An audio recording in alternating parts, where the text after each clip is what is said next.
Regulator DGCA ने SpiceJet को कारण बताओ नोटिस जारी किया है। 90 पायलट को 737 मैक्स सिमुलेटर पर सही ट्रेनिंग नहीं देने के लिए स्पाइसजेट और ट्रेनिंग संगठन सीएसटीपीएल को कारण बताओ नोटिस जारी कर दिया गया है। इस हफ्ते की शुरुआत में नागरिक उड्डयन महानिदेशालय यानी डीजीसीए ने स्पाइसजेट के 90 पायलट को बोइंग 737 विमान उड़ाने से रोक लगा दी थी। डीजीसीए ने कहा था कि इन पायलट को उचित ट्रेनिंग नहीं दिया गया है। इस खबर की और डिटेल समझ लेते हैं और हमारे साथ समीर जुड़ चुके हैं ज्यादा जानकारी के साथ। समीर बताइए। एक बार फिर स्पाइसजेट एयरलाइन सुर्खियों में है क्योंकि इस बार एविएशन रेगुलेटर डीजीसीए ने स्पाइसजेट एयरलाइन को शो कॉज नोटिस थमाया है और सिर्फ स्पाइसजेट एयरलाइन को ही नहीं बल्कि फ्लाइट सिमुलेटर ट्रेनिंग ऑर्गेनाइजेशन सीएसपीटीएल को भी शो कॉज नोटिस थमाया है। ये वो ट्रेनिंग ऑर्गेनाइजेशन है जहां से स्पाइसजेट एयरलाइन के पायलट ट्रेनिंग हासिल करते हैं ताकि वो आने वाले वक्त में बोइंग 737 मैक्स हवाई जहाज उड़ा सके। लेकिन ये शो कॉज नोटिस क्यों? क्योंकि इंस्पेक्शन में डीजीसीए को ये पता चला है कि जो सिमुलेटर जहां पे ट्रेनिंग दी जाती है पायलट को वहां पर एक इक्विपमेंट है जो सही तरीके से काम नहीं कर रहा था। और जाहिर है इसका एक संदेश ये भी है कि चूंकि इक्विपमेंट सही काम नहीं कर रहा है तो पायलट को जो ट्रेनिंग मिल रही है वो भी सही नहीं है। और इन तमाम खामियों को देखते हुए दोनों ही यानी कि स्पाइसजेट एयरलाइन को भी और साथ ही फ्लाइट सिमुलेटर ट्रेनिंग ऑर्गेनाइजेशन को एविएशन रेगुलेटर ने शो कॉज नोटिस थमाया है और उनसे जवाब तलब किया है कि ऐसा क्यों है और इस खामी को दूर करने के लिए आने वाले वक्त में वो क्या कर रहे हैं। माना यह भी जा रहा है कि अगर डीजीसीए को कोई संतोषजनक जवाब नहीं मिलता है तो आने वाले वक्त में ट्रेनिंग ऑर्गेनाइजेशन या फिर स्पाइसजेट एयरलाइन के खिलाफ कोई सख्त एक्शन डीजीसीए की तरफ से उठाया जा सकता है। लेकिन इसके पहले भी यानी कि हफ्ते की शुरुआत में हमने देखा कि किस तरीके से स्पाइसजेट एयरलाइन के 90 पायलट्स को डीजीसीए ने रोक लगा दी थी बोइंग 737 मैक्स एयरक्राफ्ट उड़ाने को लेकर के। और उसमें यह पाया गया था कि जो उनकी ट्रेनिंग है उसमें कुछ खामियां हैं, लिहाजा ये आदेश किया गया था कि उन 90 पायलट्स को पूरी फ्लाइट सिमुलेटर ट्रेनिंग से दोबारा गुजरना होगा, ट्रेनिंग दोबारा हासिल करनी होगी और बोइंग 737 मैक्स उड़ाने के लिए उन्हें दोबारा फिट होना पड़ेगा। तो ये स्पाइसजेट एयरलाइन के लिए लगातार दूसरा बड़ा झटका है। लेकिन ये तमाम जो कवायद आप डीजीसीए की तरफ से देख रहे हैं उसके पीछे कारण क्या है? दरअसल चाइना ईस्टर्न एयरलाइंस का बोइंग 737 एयरक्राफ्ट जब उसका दुर्घटना हुई थी उसके बाद भारत में भी उसका असर देखने को मिला था। डीजीसीए ने तमाम एयरलाइंस जो कि बोइंग 737 एयरक्राफ्ट ऑपरेट करती हैं उनसे कहा था कि वो अपनी एयरलाइंस की जो सुरक्षा जांच है, जो इंस्पेक्शंस हैं उसको दोबारा कर लें। और उसके बाद डीजीसीए ने अपनी तरफ से भी जो जांच की है, जो इंस्पेक्शन किए हैं, उसमें जो बातें सामने आई हैं उसको देखते हुए इस तरीके के कड़े कदम डीजीसीए की तरफ से उठाए जा रहे हैं। और दिल्ली में कोविड के मामलों बढ़ने का ट्रेंड जारी है और इस पर पाबंदियां भी लौट सकती हैं। कल पहली बार राजधानी की किसी स्कूल से कोरोना के केस मिले।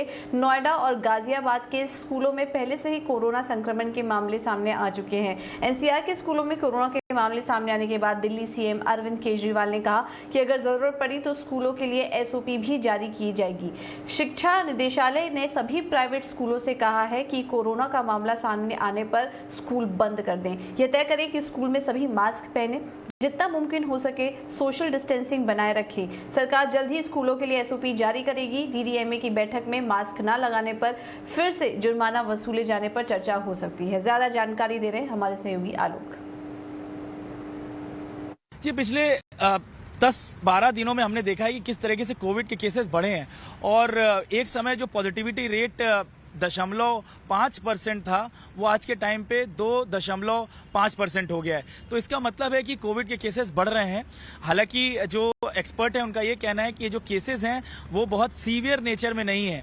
मतलब कि ओमिक्रॉन वायरस जो आया था पिछली बार उसी का ही कुछ वेरिएंट है, लेकिन ये जो फर्स्ट और सेकेंड वेव में जो वायरस था वो नहीं है। तो सरकार का ये कहना है क्योंकि हॉस्पिटलाइजेशन भी बहुत ज्यादा नहीं है तो बहुत ज्यादा डरने की जरूरत नहीं है, पैनिक क्रिएट करने की जरूरत नहीं है, लेकिन अलर्ट रहने की जरूरत है, सतर्क रहने की जरूरत है। वहीं अगर बात करें स्कूलों में, दिल्ली के कम से कम 3 से 4 स्कूल बंद कर दिए गए हैं क्योंकि कोविड के केसेस बच्चों में आए हैं। क्योंकि अब दिल्ली पूरी तरह से खुल चुका है तो इसके कारण से हो सकता है केसेस बढ़ रहे हैं। और दूसरा बात यह भी है कि जिस तरीके से मास्किंग और सोशल डिस्टेंसिंग वगैरह जो लोग फॉलो करते थे वो भी अब बंद हो गया है। तो इसीलिए सरकार ने कहा है कि मास्किंग अभी भी करिए, मास्क लगा के रखिए और दूसरा ये जब पब्लिक प्लेस में जाएं तो सोशल डिस्टेंसिंग का नॉर्म्स का फॉलो करें। और इसी के कारण से दिल्ली सरकार को केसेस बढ़ रहे हैं। 20 अप्रैल को एक डीडीएमए की मीटिंग होने जा रही है जिसमें हो सकता है कि सरकार कोई निर्णय ले और कुछ रिस्ट्रिक्शंस लगाए, जैसे मास्किंग इंपॉर्टेंट हो जाए या मास्किंग के ऊपर फिर चालान शुरू हो जाए। इन सारी चीजों को लेकर के डिसीजन लिया जा सकता है। लेकिन फिलहाल आने वाले 3-4 दिन सरकार इस चीज को देखेगी कि कितने केसेस बढ़ रहे हैं या कितने केसेस कम हो रहे हैं। कैमरा पर्सन मोहम्मद आमिर के साथ मैं आलोक, ईटी नाउ के लिए। और टाटा डिजिटल के सुपर ऐप टाटा नियो को लोगों का जबरदस्त रिस्पांस मिल रहा है। एक हफ्ते में 2 मिलियन से ज्यादा लोगों ने इस ऐप को डाउनलोड किया। टाटा सन्स के चेयरमैन एन चंद्रशेखरन ने कहा कि टाटा नियो से लोगों की जिंदगी आसान बनेगी। इसमें हम सभी चीजें एक साथ लेकर आए हैं। From fashion, apparel, to groceries, electronics, to hotels, financial services and so on. But all of them operate in a siloed fashion. What we have done with Tata Neu is to bring it all together in one single platform. Many of those brands are part of the app that you see today, and others will follow. Sure enough, it has brought in a lot of synergy for the group, but more importantly, it has massively expanded the value proposition for the Indian consumer. और हमारी सहयोगी तमन्ना इनामदार ने Tata digital के president Mukesh Bansal से बातचीत की। आइए आपको सुनवा देते हैं। What's the hook? A super app generally has one product that customers come for, and then they get immersed in the ecosystem. You have a host of equally strong brands. So what is the big pull which will bring customers in? And if you could provide any roadmap on what Mr. Chandra spoke about, adding on other products and service outside the Tata family. Thank you. Our strongest hook is NewPass, our loyalty program. It's much bigger than a loyalty program. NewPass is relevant at every shopping interaction customer can have in the digital space across all our participating brand, whether it's Big Basket, 1MG, Chroma, Taj Hotels. If you walk into an offline store, you can use NewPass and get reward points. These are the universally applicable reward points across the Tata Group today, and eventually to a much larger ecosystem.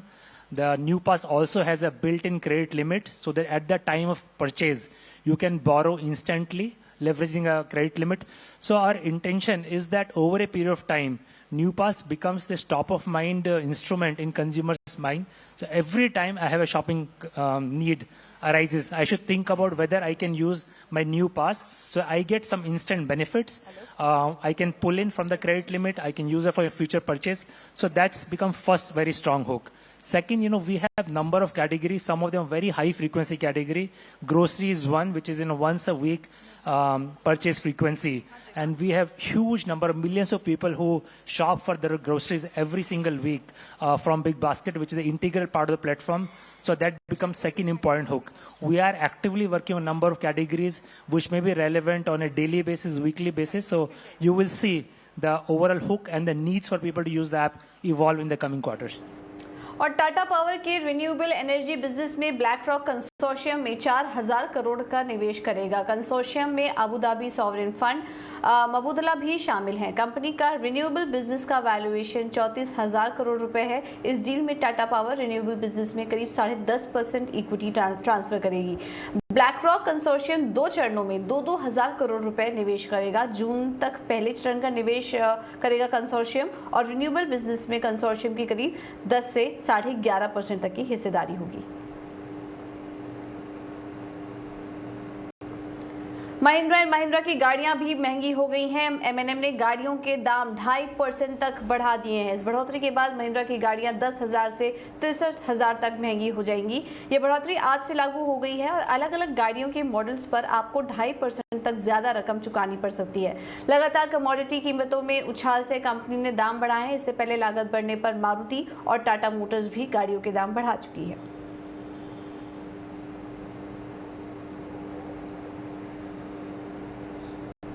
चलिए एक वक्त है छोटा सा break लेने का। आप कहीं मत जाइए, बने रहिए ईटी नाउ स्वदेश के साथ।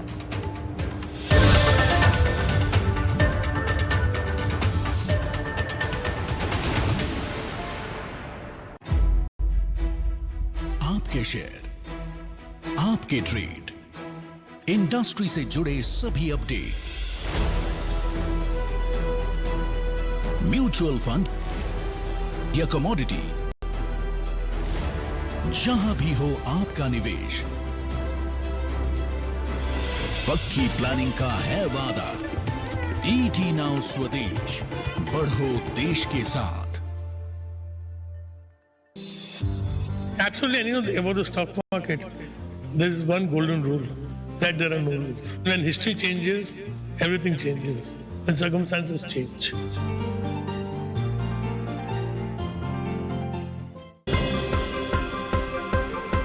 टेक्निकल चार्ट हो या फिर एफ&ओ, किस खबर का होगा आप पर कितना असर?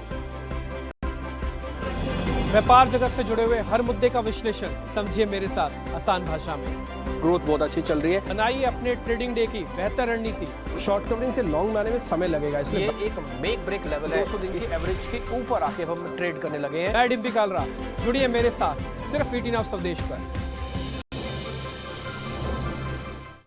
10 मिनट में आपका खाना डिलीवर हो न हो, पर यहां आपको मिलेगा हर 5 मिनट में कमाई का पक्का मौका। ईटी नाउ स्वदेश पर हर 5 मिनट कमाई का टिकट।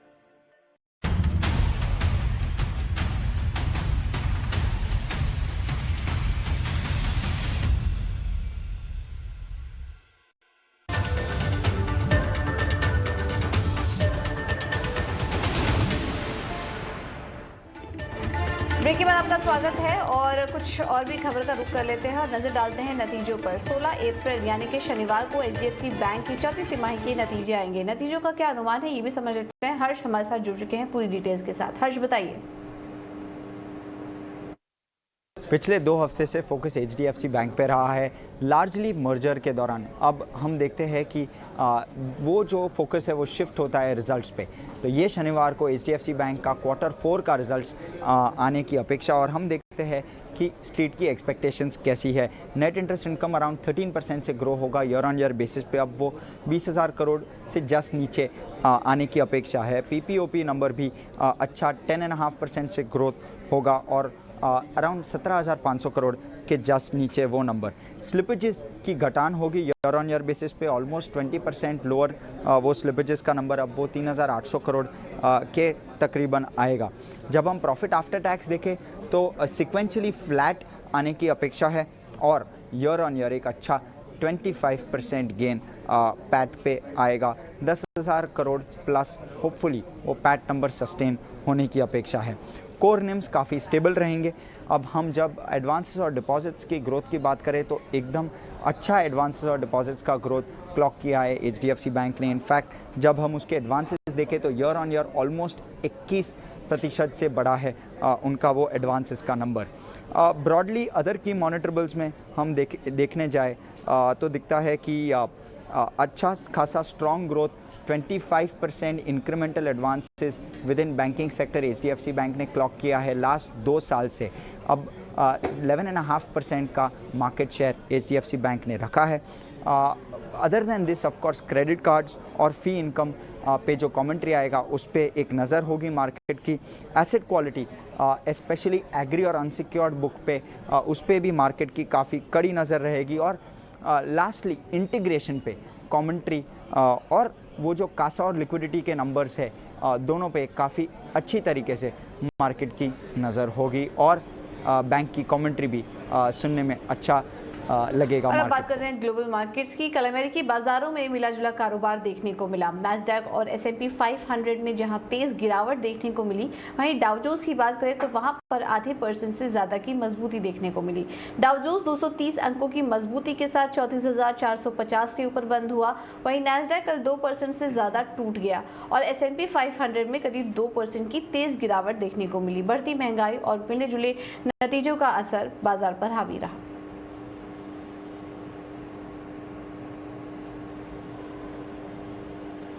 टेस्ला के फाउंडर एलन मस्क ने ट्विटर को खरीदने का ऑफर दिया है। मस्क करीब $54 प्रति शेयर कैश में भुगतान करके ट्विटर को खरीदना चाहते हैं और ऑफर की वैल्यू $4,300 करोड़ के करीब है।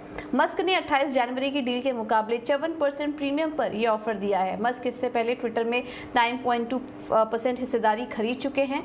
मस्क ने प्रस्ताव पर ट्विटर ने कहा है कि बोर्ड ऑफ डायरेक्टर्स इस पर फैसला लेंगे। जो शेयरधारकों के हित में होगा वही फैसला लिया जाएगा।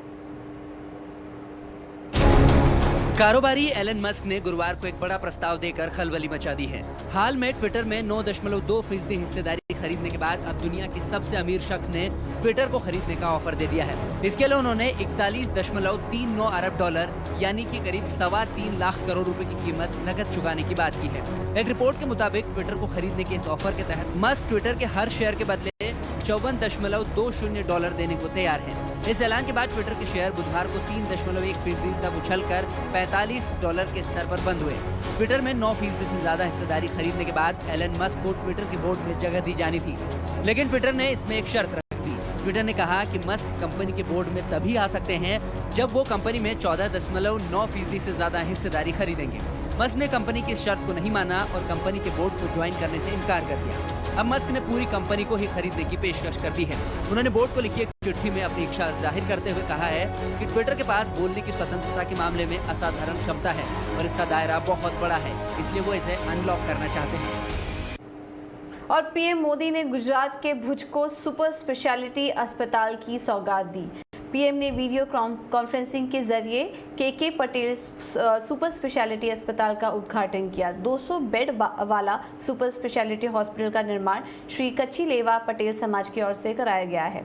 इस मौके पर पीएम ने कहा कि भूकंप से मची तबाही को पीछे छोड़कर भुज और कच्छ के लोग अब अपने मेहनत से इस इलाके का नया भाग्य लिख रहे हैं। सस्ता और अच्छा इलाज मिलने से लोगों का व्यवस्था पर भरोसा मजबूत होता है।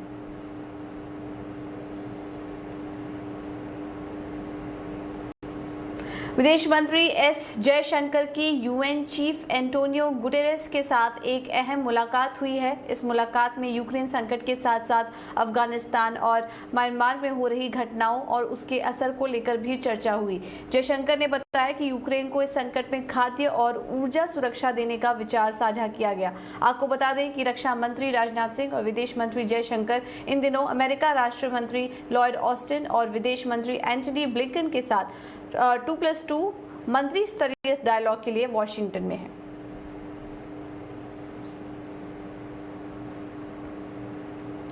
रूस का वॉरशिप मास्कोवा काला सागर में डूब गया है। यूक्रेन का दावा है कि उसने 2 मिसाइल के हमले से वॉरशिप को तबाह कर दिया। यूक्रेन ने यह भी बताया कि इसमें नेपच्यून क्रूज मिसाइल से ये हमला किया गया था। हालांकि रूस ने युद्धपोत के तबाह होने की बात स्वीकार तो की है, लेकिन उसने कहा कि सैन्य अभियान के दौरान क्षतिग्रस्त होने के बाद वॉरशिप मोस्कवा ब्लैक सी में डूब गया। इस बीच रूसी सेना ने यूक्रेन के पूर्वी इलाकों और बंदरगाह शहर मारियोपोल के आसपास के इलाकों में हमले तेज कर दिए हैं। इसे देखते हुए पूरे यूक्रेन में एयर अटैक का अलर्ट जारी कर दिया गया।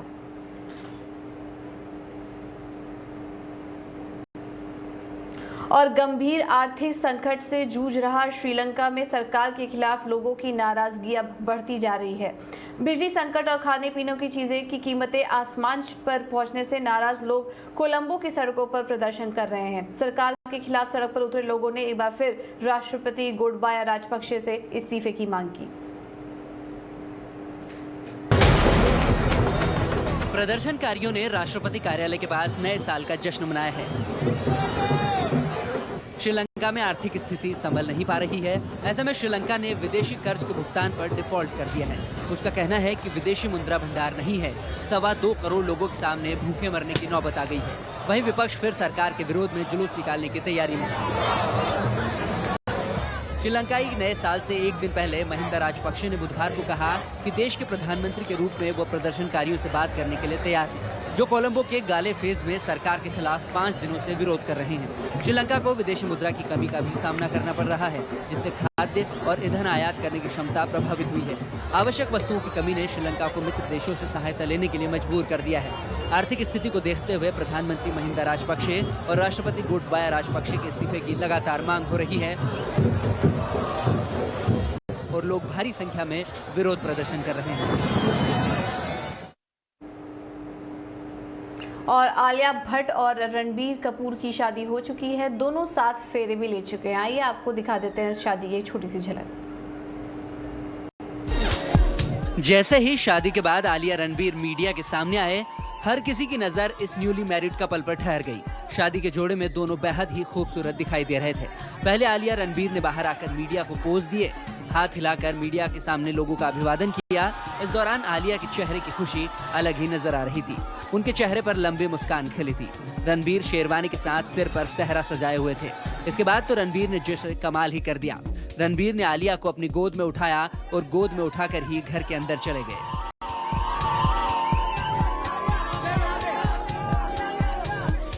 आलिया के फैंस उनकी तस्वीर देखकर बस देखते ही रह गए। सबकी नजर बस आलिया के चेहरे पर जाकर ठहर गई। शादी के जोड़े में जहां आलिया ने किसी सितारे जैसी चमक बिखेरी, जैसा कि ज्यादातर बॉलीवुड वेडिंग में होता है, आलिया ने भी सब्यसाची की डिजाइनर ड्रेस इस खास मौके पर पहनी थी। वहीं रणबीर भी कुछ कम नहीं दिख रहे थे। रणबीर कपूर भी दूल्हा बनकर बिल्कुल रॉकस्टार नजर आ रहे थे। और देश भर में आज मनाया जा रहा है गुड फ्राइडे। इस मौके पर चर्च में श्रद्धालुओं ने स्पेशल प्रेयर में हिस्सा लिया। ये तस्वीरें दिल्ली और मुंबई की हैं, जहां श्रद्धालु स्पेशल मैस सर्विस के लिए चर्च पहुंचे।